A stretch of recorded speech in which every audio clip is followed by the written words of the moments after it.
ಎಲ್ರಿಗೂ ನಮಸ್ಕಾರ. ಇವತ್ತಿನ ರೆಸಿಪಿ ಸಿಂಪಲ್ ಆಗೊಂದು ಮಜ್ಜಿಗೆ ಹುಳಿ. ನಮ್ಮ ಕಡೆ ಶೀತ ಕೆಮ್ಮು ಜ್ವರ ಆದಾಗ ಕಂಪಲ್ಸರಿ ಮಾಡೋ ರೆಸಿಪಿ ಮಜ್ಜಿಗೆ ಹುಳಿ. ಬನ್ನಿ ಸಿಂಪಲ್ಲಾಗಿ ಮಜ್ಜಿಗೆ ಹುಳಿನ ಚಟಾಪಟ್ ಅಂತ ಹೇಗೆ ಮಾಡೋದು ನೋಡೋಣ. ಮಜ್ಜಿಗೆ ಹುಳಿ ಮಾಡೋದಕ್ಕೆ ಬೇಕಾಗಿರೋ ಪದಾರ್ಥಗಳು: ನಾನಿಲ್ಲಿ ಒಂದು ಬೆಳ್ಳುಳ್ಳಿ, ಸ್ವಲ್ಪ ಕರಿಬೇವು, ಸ್ವಲ್ಪ ಎಣ್ಣೆ, ಒಂದು ಈರುಳ್ಳಿ, ಸ್ವಲ್ಪ ಕೊತ್ತಂಬರಿ, ಒಂದು ಸ್ವಲ್ಪ ಮೆಣಸು, ಒಂದು 3 ಮೆಣಸಿನ್ಕಾಯಿ, ತೆಂಗಿನಕಾಯಿ ಸ್ವಲ್ಪ, ಒಂದು ಲೋಟ ಮಜ್ಜಿಗೆ.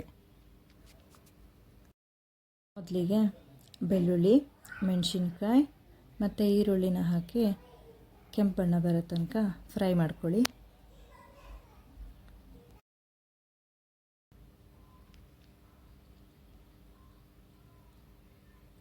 ಇದಾದಮೇಲೆ ಇದನ್ನು ಮಿಕ್ಸಿ ಜಾರಿಗೆ ಟ್ರಾನ್ಸ್ಫರ್ ಮಾಡ್ಕೊಳ್ಳಿ.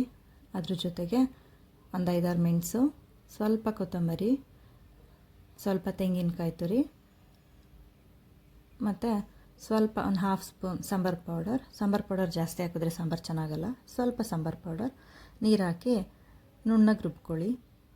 ಒಂದು ಪಾತ್ರೆಯಲ್ಲಿ ಸ್ವಲ್ಪ ಎಣ್ಣೆ ಹಾಕಿ ಸ್ವಲ್ಪ ಸಾಸಿವೆ, ಬೇಕಂದರೆ ಒಂದು 4 ಮೆಣಸನ್ನು ಹಾಕ್ಬೋದು. 2-3 ಕೆಂಪು ಮೆಣಸಿನ್ಕಾಯಿ, ಸ್ವಲ್ಪ ಕರಿಬೇವು, ಸ್ವಲ್ಪ ಈರುಳ್ಳಿ, ಸ್ವಲ್ಪ ಜೀರಿಗೆ ಹಾಕಿ ಬಾಡಿಸ್ಕೊಳ್ಳಿ.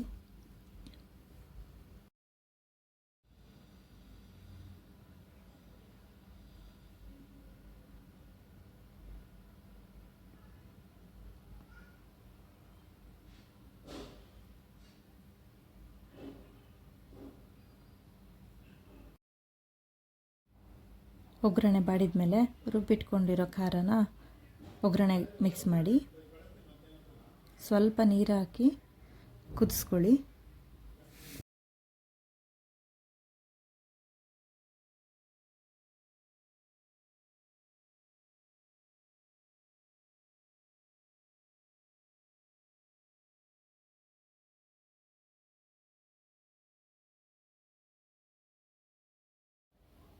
ಕುದಿ ಬಂದಿದೆ.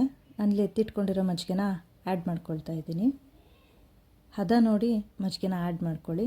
ತುಂಬ ಮಜ್ಜಿಗೆ ಹಾಕಿದ್ರೂ ಸಾಂಬಾರು ಚೆನ್ನಾಗಾಗೋದಿಲ್ಲ. ಹುಳಿ ಮಜ್ಜಿಗೆ ಅಂದರೆ ಸಾಂಬಾರು ತುಂಬ ಚೆನ್ನಾಗಾಗುತ್ತೆ. ನಾನು ಹಿಂದಿನ ದಿನದ ಮಜ್ಜಿಗೆನ ಬಳಸಿದ್ದೀನಿ.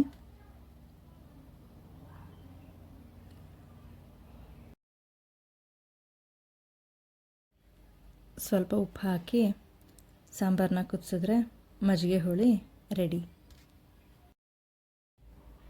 ಶೀತ ಆದಾಗಂತೂ ಮಜ್ಜಿಗೆ ಹುಳಿ ಗಂಟ್ಲಿಗೆ ಖಾರವಾಗಿ ತುಂಬ ಚೆನ್ನಾಗಿರುತ್ತೆ.